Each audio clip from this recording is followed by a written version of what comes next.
ಭಾರತೀಯ ಪರಂಪರೆಯಲ್ಲಿ ಅನ್ನವನ್ನು ಬ್ರಹ್ಮ ಅಂತ ಹೇಳ್ತೀವಿ, ಅನ್ನವನ್ನು ದೇವರು ಅಂತ ಹೇಳ್ತೀವಿ. ಹಾಗಾದರೆ ಅನ್ನ ಅಂದರೆ ಏನು?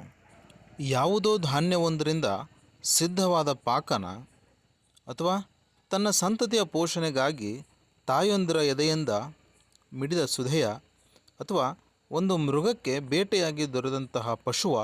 ಯಾವುದು ಅನ್ನ? ಯಾವುದೂ ಅಲ್ಲ. ಯಾವುದು ಹಸಿವನ್ನು ಹಿಂಗಿಸಿ ದೇಹಕ್ಕೆ ಕಸುವನ್ನು ಕೊಡುತ್ತೋ ಎಲ್ಲವೂ ಅನ್ನವೇ. ಗಾಳಿ, ನೀರು, ಬೆಳಕು, ಪಂಚೇಂದ್ರಿಯಗಳ ಮೂಲಕ ದೇಹವನ್ನು ಹೋಗುವ ಎಲ್ಲವೂ ಅನ್ನನೇ ಅಂತ ಹೇಳ್ತೀವಿ. ಉದರ ಪೋಷಣೆಗಾಗಿ ಎಲ್ಲ ಜೀವಿಗಳು ಒಂದನ್ನೊಂದು ಆಶ್ರಯಿಸೇ ಇರುತ್ತವಷ್ಟೇ. ಸೃಷ್ಟಿ ನಿಯಮವೇ ಹೀಗಲ್ವಾ? ಇದಕ್ಕೆ ಮನುಷ್ಯನು ಹೊರತಾದವನೇನಲ್ಲ. ಆದರೆ ಬುದ್ಧಿವಂತನೆನಿಸಿರುವ ಈ ಪ್ರಾಣಿ ತನ್ನ ಸಹಜ ಅವಶ್ಯಕತೆಯನ್ನು ಪೂರೈಸಿಕೊಳ್ಳುವ ಹಾಗೂ ಆಸ್ವಾದಿಸುವ ರೀತಿ ವಿಚಿತ್ರ. ಇದು ಒಂದೊಂದು ಸಂಸ್ಕೃತಿಯಿಂದ ಇನ್ನೊಂದು ಸಂಸ್ಕೃತಿಗೆ ಬದಲಾಗ್ತಾ ಹೋಗುತ್ತೆ. ಮನುಷ್ಯನ ಆಸೆ ಅನ್ನದಿಂದ ಹೊಟ್ಟೆ ತುಂಬಿದ್ರಷ್ಟೇ ಸಾಲದು.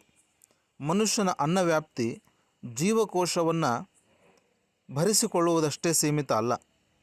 ಇವನಿಗೆ ಭಾವವೆಂಬ ಅಮಿತ ಕೋಶವೂ ಇದೆ. ಅನ್ನ ದೇವರಿಗಿಂತ ಅನ್ಯ ದೇವರು ಇಲ್ಲ ಅಂಥೇಳಿ ನಾವು ಹೇಳ್ತೀವಿ. ಆದರೆ ಬರೀ ಅನ್ನವನ್ನು ಊಟ ಮಾಡಿ ಮನುಷ್ಯ ಸುಖಿಯಾಗಿ ಇರಬಲ್ಲನೇ?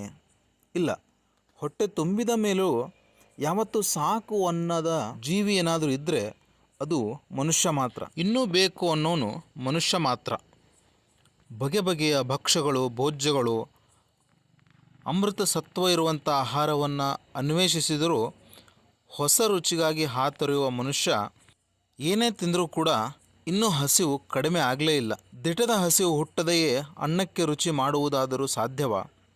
ಇದೇ ಅರಿವಿನಿಂದ ಎಲ್ಲ ರುಚಿಗಳ ಉಗಮ ಸ್ಥಾನವಾಗಿರುವ ಈ ನಾವು ಹೊಟ್ಟೆನೆ ಅಂತ ಹೇಳ್ತೀವಲ್ಲ, ಈ ಜಠರಾಗ್ನಿಯ ಪ್ರಜ್ವಲಕ್ಕಾಗಿ ಎಲ್ಲ ಸಂಸ್ಕೃತಿಗಳಲ್ಲಿಯೂ ಉಪವಾಸ ಮಾಡುವ, ಅದರ ಜೊತೆಗೆ ಈ ನಿರಾಹಾರ ಮಾಡುವಂತಹ ಪರಿಕಲ್ಪನೆ ಹುಟ್ಟಿದೆ. ಈಗ ಉದಾಹರಣೆ ಹೇಳಬೇಕಂದ್ರೆ, ಹಿಂದೂ ಪದ್ಧತಿಯಲ್ಲಿ ನವರಾತ್ರಿ ಉಪವಾಸ, ಶಿವರಾತ್ರಿ ಉಪವಾಸ ಅಂಥೇಳಿ ಮಾಡ್ತಾರೆ.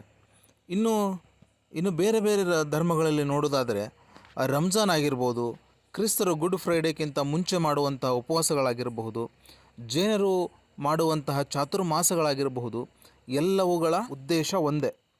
ಅದು ಜಠರದ ಅಗ್ನಿಯನ್ನು ಸಮತೋಲನದಲ್ಲಿ ಕಾಪಾಡುವಂಥದ್ದು.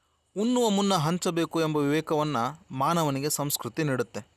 ಅಂಥದ್ದೊಂದು ಮೌಲ್ಯವನ್ನು ಮಾನವನಲ್ಲಿ ಊರುವ ಮೂಲಕ ಅನ್ನವನ್ನು ಎಲ್ಲಕ್ಕೂ ದೊರಕಿಸಿಕೊಳ್ಳಲು ಸಂಸ್ಕೃತಿ ಹವಣಿಸುತ್ತೆ. ಅದೇನೇ ಇರಲಿ, ಸೃಷ್ಟಿಯಲ್ಲಿ ಒಂದು ಪಾತ್ರದಿಂದ ಮತ್ತೊಂದು ಪಾತ್ರಕ್ಕೆ ಅನ್ನವಾಗಿ ಚೈತನ್ಯವನ್ನು ಪ್ರವಹಿಸಿ ಎಲ್ಲವನ್ನು ಪೋಷಿಸಿ ಪೊರೆಯುತ್ತಿರುವ ತತ್ವವೇ ಅನ್ನ ಸ್ವರೂಪಿಯಾಗಿರುವ ಭಗವಂತ. ಆಹಾರವನ್ನು ಸೇವಿಸುವ ಹೊತ್ತಿನಲ್ಲಿ ಭಗವಂತನನ್ನೇ ಧರಿಸುತ್ತಿರುವ ಭಾವ ಜಾಗೃತವಾಗಿದ್ದಲ್ಲಿ ಅನ್ನ ನಿಂದೆಯಾಗಲಿ ತಿರಸ್ಕಾರವಾಗಲಿ ನಮ್ಮಲ್ಲಿ ತಲೆದೋರಲು ಕಾರಣ ಇರುವುದಿಲ್ಲ.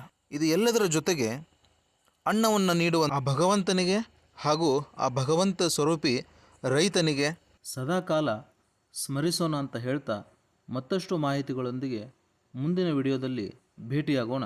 ನಮಸ್ಕಾರ.